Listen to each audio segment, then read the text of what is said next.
The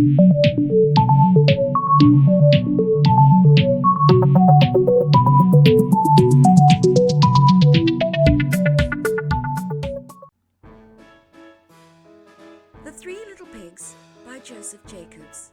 Illustrated by Leslie Brooke. Brought to you by Audiobooks TV. Narrated by Riah.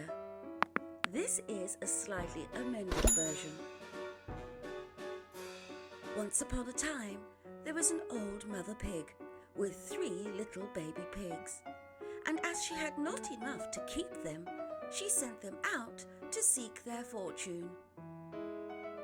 The first little pig that went off met a man with a bundle of straw and said to him, "Please, Mr. Man, give me that straw to build me a house," which the man did, and the little pig built a house with it.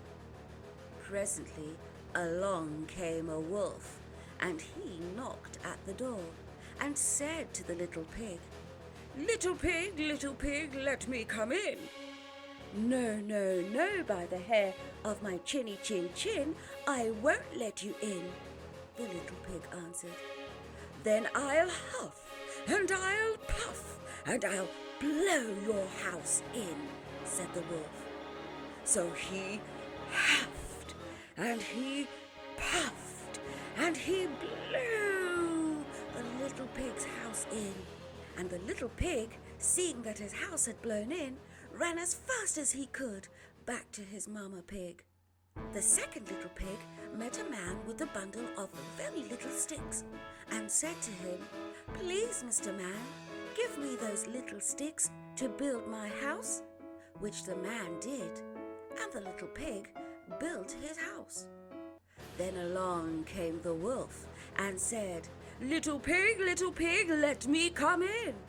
"No, no, no, by the hair of my chinny chin chin, I will not let you in, Mr. Wolf," said the second pig.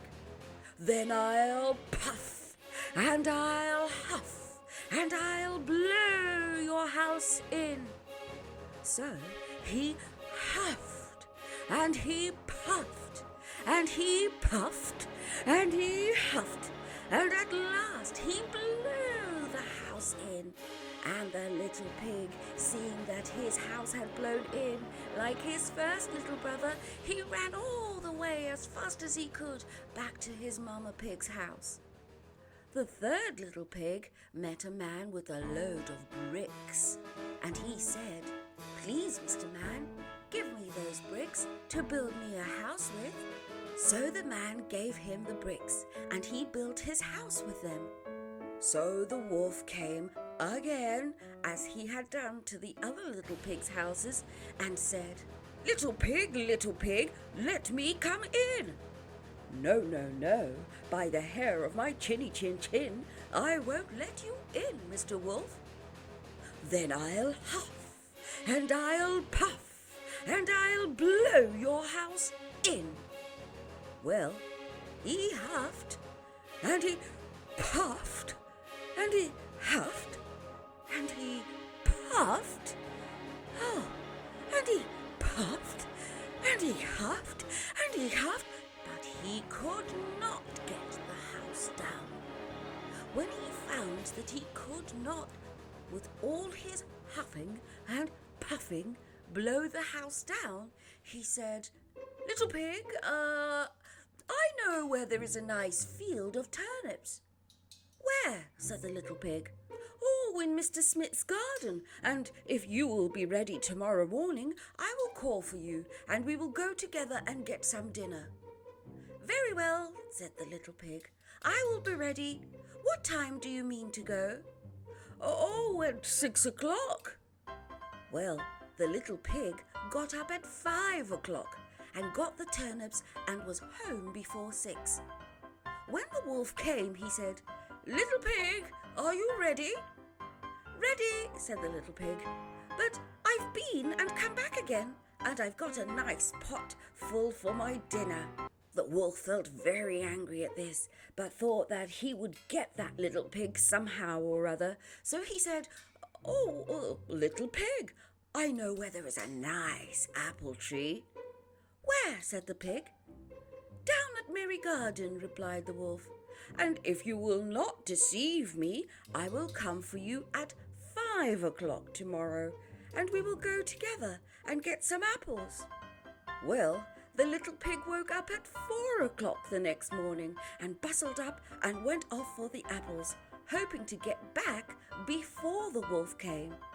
But he had farther to go than he had imagined and had to climb the tree, so that just as he was coming down the tree, he saw the wolf coming, which, as you may suppose, frightened him very much. When the wolf came up, he said, "Little pig, what? Are you here before me? Are they nice apples?" "Oh, yes, very," said the little pig. "I will throw you down one." And he threw it so far out that while the wolf was going to pick it up, the little pig jumped down and ran home. The next day, the wolf came again and said to the little pig, "Little pig, there is a fair in the town this afternoon. Will you go?" "Oh, yes," said the pig, "I will go. What time shall you be ready?" "At 3 o'clock," said the wolf. So the little pig went off to the fair before that time, as usual, and got to the fair and bought a butter churn and was on his way home with it when he saw the wolf coming. Then he could not tell what to do, so he got into the churn barrel to hide, and in doing so turned it around and it began to roll, and it rolled down the hill with the pig inside it, which frightened the wolf so much that he ran home without going to the fair. He went to the little pig's house and told him how frightened he had been by a great round thing which came down the hill past him. Then the little pig said, "Ha! I frightened you, did I? I had been to the fair and bought a butter churn barrel, and when I saw you, I got into it and rolled down the hill." Then the wolf was very angry indeed and declared he would eat up the little pig and that he would get down the chimney after him. Oh, when the little pig saw what he was about, he called out at the window, "Be careful, Mr. Wolf, it's a very slippery roof." But Mr. Wolf did not care. He was determined to get to the chimney. But just as the little pig had said, it was a very slippery roof, and it was way up high, and poor old Wolf, he slipped and fell and hurt his leg and limped home very angrily, declaring he would come no more.